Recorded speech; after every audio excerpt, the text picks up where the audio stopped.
لینے یار غریب لوگ ہیں کہ کریے نے ماں کی بات سے سکتے پہلے مشیر صاحب ان پہ تھوڑا اور اگے کر دیں تاکہ آواز اس میں بچ جائے صحیح صاف ایک منہ صرف آندہ میں کٹندہ دی نہیں صحیح آ رہے تھے نہیں تو اور اگے کر دیں شاید سینڈ کر دیں کیونکہ انہوں مائک کوئی نہیں آواز صحیح آ اللہم صلی علی سیدنا محمد منہ میں آندہ دل بیٹا یہ کبھی یہ کیا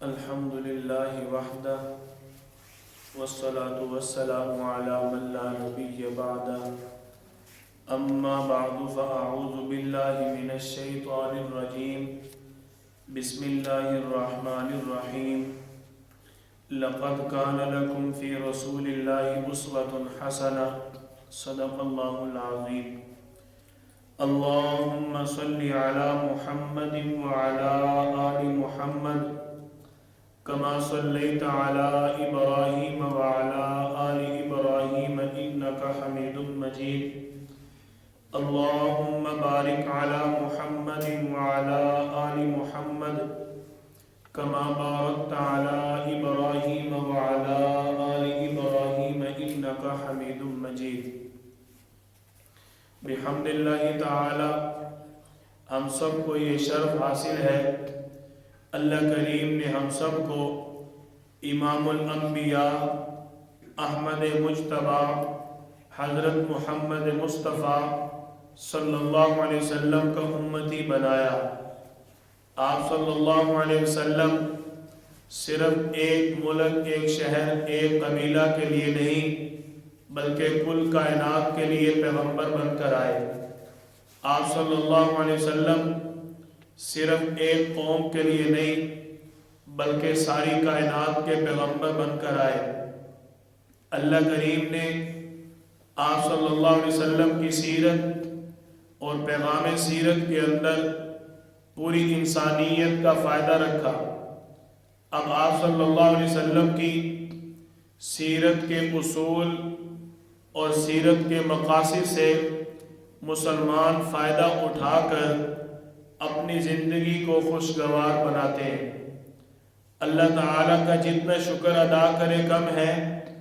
کہ میرے اللہ نے ہم سب کو ایسا محسن عطا فرمایا جو کہ صرف محسن انسانیت نہیں بلکہ محسن کائنات ہے ہر مخلوق پر اس کے احسانات ہیں اللہ تعالیٰ نے ہمیں آپ صلی اللہ علیہ وسلم کا امتی بنایا آپ کا امتی ہونے کی لاج نبھانے کا اللہ نے بار بار ہمیں حکم دیا قل ان کنتم تحبون اللہ فاتبعونی ایمان والو اگر تم یہ چاہتے ہو کہ اللہ تمہارے ساتھ محبت کرے تو تمہیں پھر میرے محبوب صلی اللہ علیہ وسلم کی اتباع کرنی ہوگی من یطع الرسول فقد اطاع اللہ جو اللہ کی اطاعت کرنا چاہتا ہے وہ اللہ کے آخری پیغمبر حضرت محمد مصطفیٰ صلی اللہ علیہ وسلم کی اتباع کرے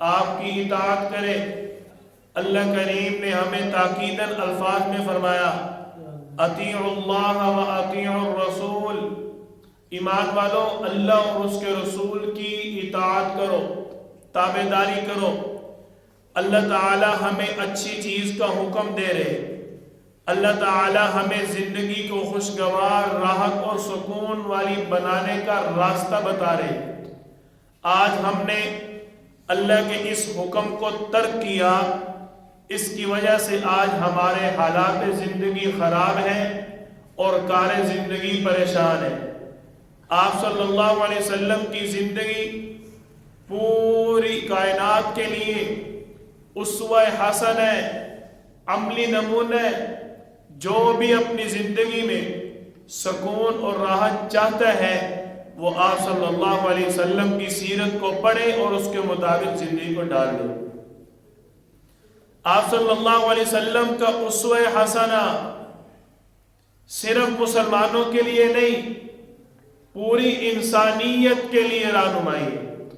ابھی 2 دن پہلے کی ایک کارگزاری سن رہے تھے کہ ناروے کے اندر ایک دوست بات کر رہے کہ وہاں پر اگرچہ مسلمان نہیں ہیں، وہاں 95% کفار ہیں، لیکن ایک چیز کثرت سے دیکھی کہ وہ بھی اگر اپنی زندگی کے اصول، معاشرت اور ضابطوں کی بات کرتے ہیں تو اسوہ رسول اکرم سامنے آتا ہے، جس سے یہ بات واضح ہوتی ہے کہ آپ صلی اللہ علیہ وسلم صرف مسلمانوں کے لیے نہیں بلکہ پوری کائنات کے لیے رحمت للعالمین بن کر آئے۔ اللہ تعالیٰ نے فرمایا وَمَا أَرْسَلْنَاكَ إِلَّا رَحْمَةً لِلْعَالَمِينَ۔ تو آج غیر مسلم اسوہ رسول اکرم کو اپنائے ہوئے مسلمانوں کے درمیان دراڑیں اختلافات ڈال کر مسلمانوں کو انہوں نے ایک نہیں کئی گمراہ راستوں کا شکار کر دیا۔ آج ہماری امت 95% مسائل میں الجھی ہوئی ہے۔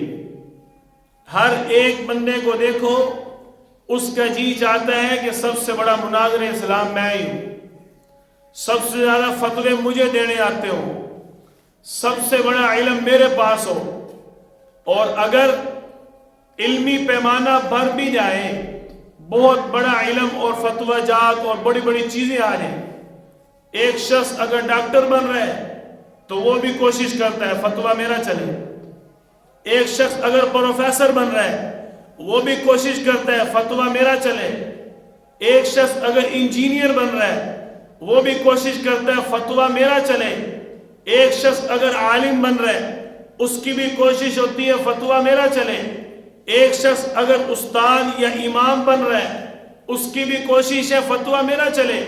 لیکن ان سارے طبقات کو اگر جھنجھوڑ کر نچوڑ کر دیکھا جائے تو معاملات میں ہر ایک جاہل ہے، معاملات میں ہر ایک زیرو ہے۔ کدھر گئے تمہارے فتوے؟ بیٹیوں کا حق کھاتے ہوئے فتویٰ یاد نہیں آتا، بس صرف یہ یاد ہے رفع یدین کرنا ہے، یہ نہیں۔ بہنوں کا حق کھاتے ہوئے فتوے یاد نہیں آتے، بس صرف یہ یاد ہے امام کے پیچھے پڑھنا ہے، یہ چپ رہنا ہے۔ فتوے چلاتے ہیں، اعمال کی، کردار کی، معاشرت کی پرواہ نہیں۔ فتووں کا زور ہے، ہر ایک کا جی چاہتے ہیں کہ میں بڑا مفتی بن جاؤں۔ یہ تو بڑے طبقے جن کی میں نے بات کی، یہ پڑھے لکھے لوگ۔ ہمارا عام مسلمان بھی پاکستانی اگر ہے مسائل بہت زیادہ پوچھتا ہے، لیکن زندگی کے کردار کی، حسن اخلاق کے، رہن سہن کے، معاملات کے، بیوی بچوں کے ساتھ تعلقات کے سوالات پوچھتا ہی نہیں ہے، جس سے یہ بات واضح ہوتی ہے کہ آج کا بندہ مفتی بننے کی خواہش تو رکھتا ہے لیکن اپنے آپ کو نیک مسلمان، اچھے کردار والا انسان بنانے کی خواہش نہیں رکھتا۔ تو اسوہ رسول اکرم پھر کہاں سے آئے گا؟ آپ صلی اللہ علیہ وسلم کے فرامین میں ذرا دیکھیں کہ ہمیں کس چیز کو اللہ تعالی نے اہمیت کا حامل بنا کر پیش کیا۔ یہ نہیں فرمایا جو سب سے بڑا عالم ہوگا، جو سب سے بڑا مفتی ہوگا وہ بڑی اہمیت کا حامل ہے، یہ نہیں فرمایا۔ جو سب سے زیادہ اپنے آپ کو پڑھا لکھا بتائے وہ سب سے زیادہ اہمیت والا ہے، یہ بات نہیں۔ آپ صلی اللہ علیہ وسلم سے سوال کیا گیا کہ سب سے بہترین انسان کون ہے؟ آپ صلی اللہ علیہ وسلم نے فرمایا میری نظروں میں اگر پوچھتے ہو تو سب سے بہترین انسان وہ ہے جس کے اخلاق سب سے اعلیٰ ہے۔ ہم مسائل تو پوچھ رہے ہیں لیکن معاملات نہیں پوچھ رہے، ہم مسائل تو پوچھ رہے ہیں لیکن فضائل نہیں پوچھ رہے، ہم علماء سے مفتیین کرام سے مسائل تو پوچھ رہے ہیں لیکن اپنے گھروں کی اخلاقی زندگی کے سوالات نہیں ہیں. باپ بیٹے کا جھگڑا کیوں ہو رہا ہے؟ کبھی باپ نے پوچھے مولوی صاحب سے مفتی صاحب بتانا ذرا میرے بیٹے کے ساتھ یہ مسئلہ چل رہا ہے تو اس کا حل کیا ہے؟ کیوں نہیں پوچھتے؟ باپ کا ذہن ہے کہ میری چل رہی ہر جگہ میری چل رہی یہ بیٹا ہے اس کی کیا ضرورت ہے؟ میرے نبی کا اسوہ رسول اکرم یہ نہیں ہے. آپ صلی اللہ علیہ وسلم نے ایک مرتبہ حضرت انس رضی اللہ تعالی ابھی آپ کے یہ خادم ہیں آپ اپنے خون کے ساتھ ایسے کرتے ہو اور آپ صلی اللہ علیہ وسلم کا تو خون بھی نہیں ہے. حضرت انس رضی اللہ عنہ کسی کام بھیجا بازار میں کافی دیر ہوگی حضرت انس رضی اللہ تعالیٰ عنہ وہاں پر راستے میں ایک کھیل دیکھ رہے ہیں. آپ صلی اللہ علیہ وسلم نے دیکھا کہ کیا بات ہے اتنی دیر ہو گئی چیز لینے کے لیے بھیجا انس واپس نہیں آیا.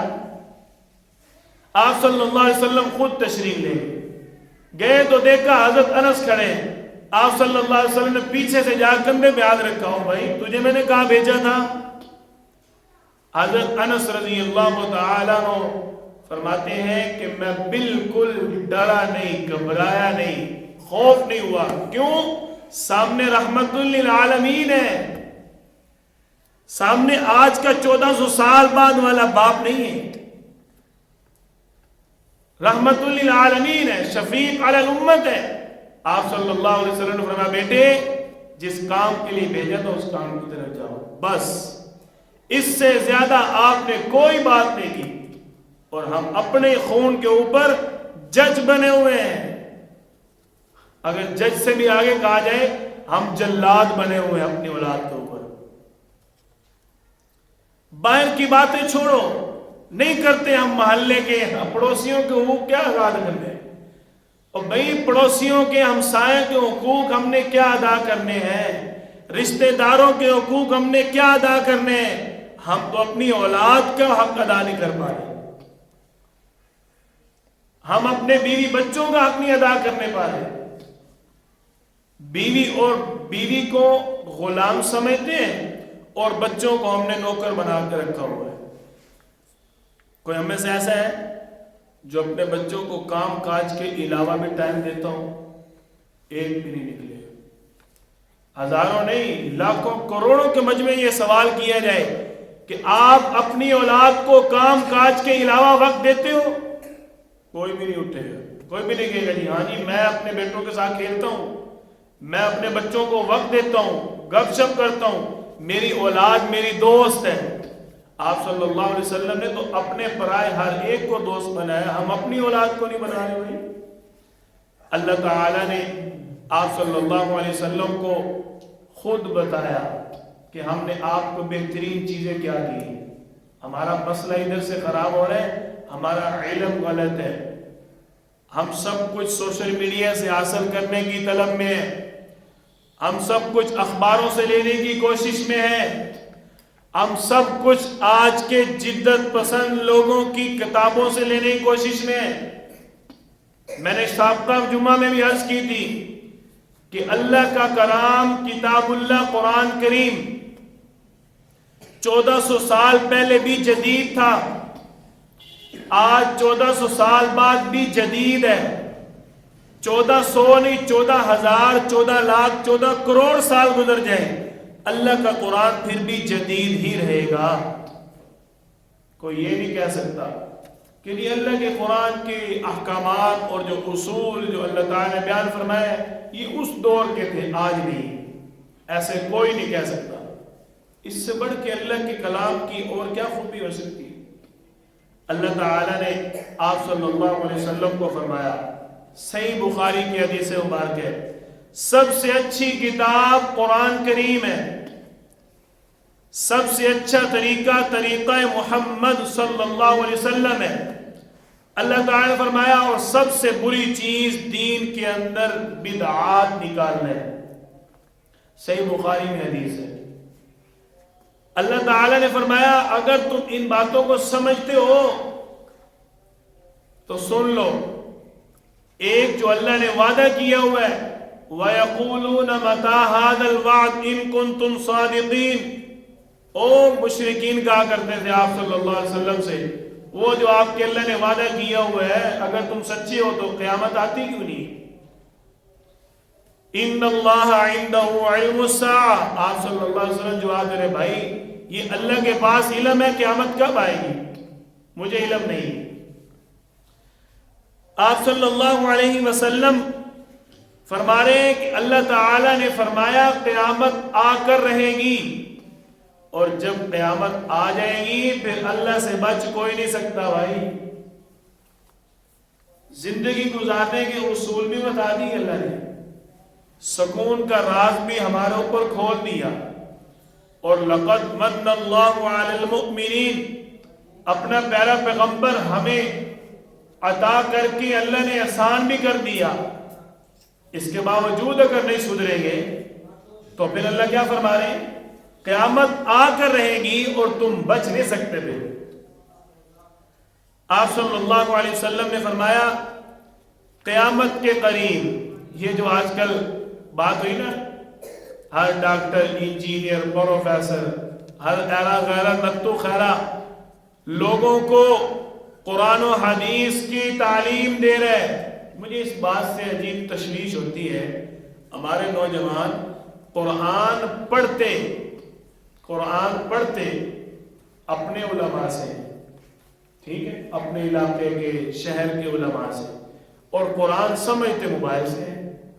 عجیب بات ہے یار، موبائل سے دیکھ رہے ہوتے ہیں فلاں کیا کہہ رہے ہیں، فلاں کیا مسئلے بیان کر رہے ہیں، واہ واہ اس نے کیا قرآن کھول کے آگے کر دیا، پتہ نہیں بیان جو مرضی کیا ہو پتہ ہی نہیں۔ اور جب کہا جائے قرآن پڑھنا ہے وہ فوراً آ جاتے ہیں، قاری صاحب قرآن تو تسی پڑھا سکتے ہو۔ تو بھائی اگر قرآن پڑھنے کی باری ہے، اپنے علاقے کے مولانا صاحب سے پڑھتے ہو تو قرآن سمجھتے ہوئے پھر کسی اور کے پاس کیوں جاتے ہو؟ یہ تو دوغلی پالیسی ہے۔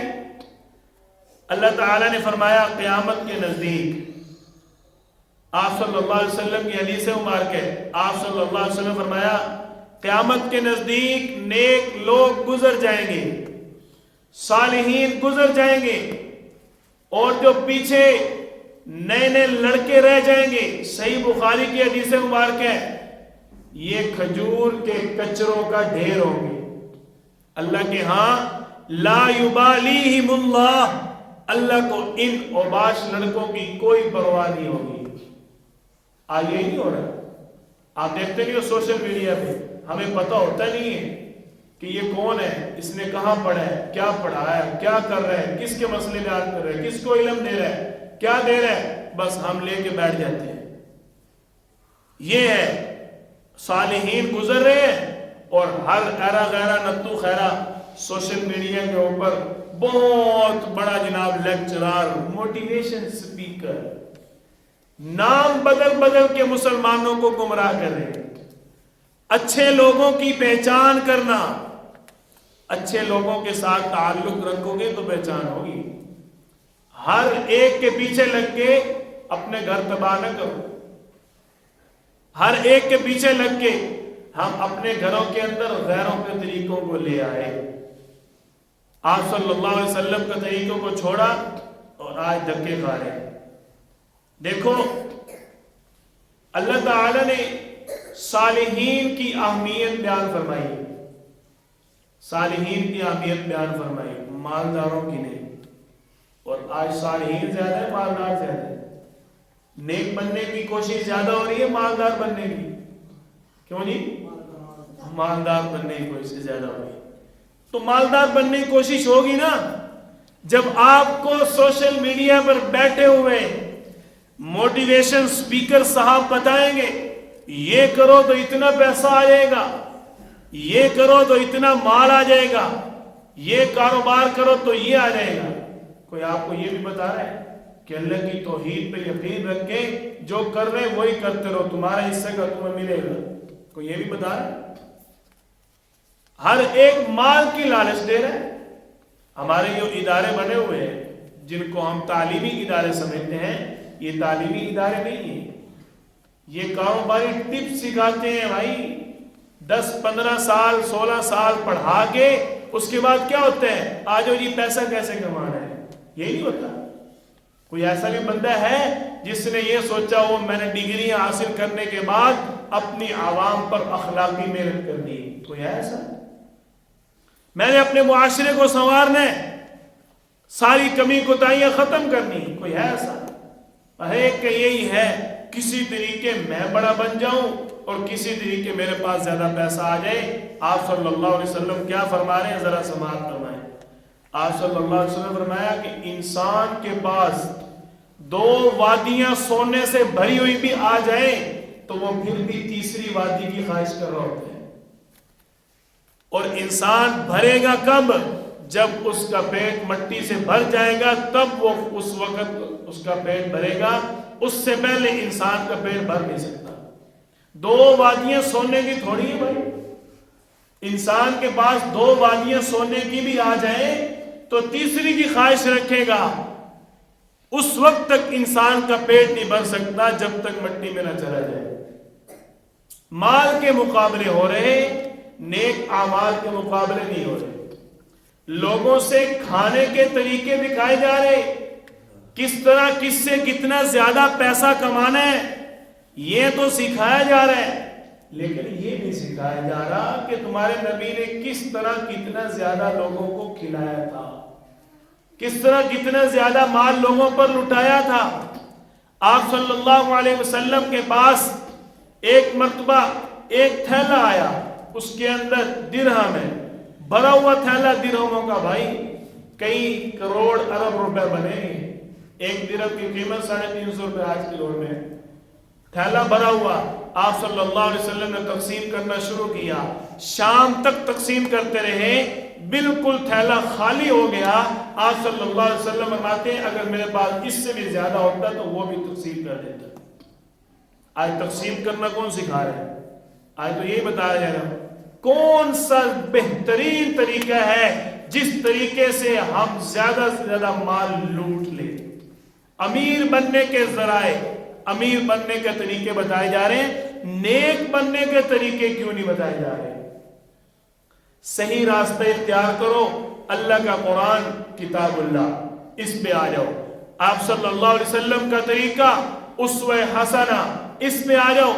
زندگی سمجھ جائے گی، مالا مال بھی ہوگی، پرسکون بھی ہوگی. کیوں؟ آپ صلی اللہ علیہ وسلم فرماتے ہیں جب انسان کے دل میں مال کی خواہش بڑھتی ہے تو اس کی زندگی سے سکون کم ہوتا ہے، سکون بڑھتا نہیں ہے. تو نیکیوں کا اپنے اندر طلب پیدا کریں. صحابہ نے اور آپ صلی اللہ علیہ وسلم نے یہی کیا تھا. نیکی کے جذبات تھے، مال کمانے کے جذبات نہیں تھے. اللہ تعالیٰ ہم سب کو آپ صلی اللہ علیہ وسلم کی سیرت طیبہ پر عمل کرنے کی توفیق عطا فرمائے. وآخر دعوانا الحمدللہ.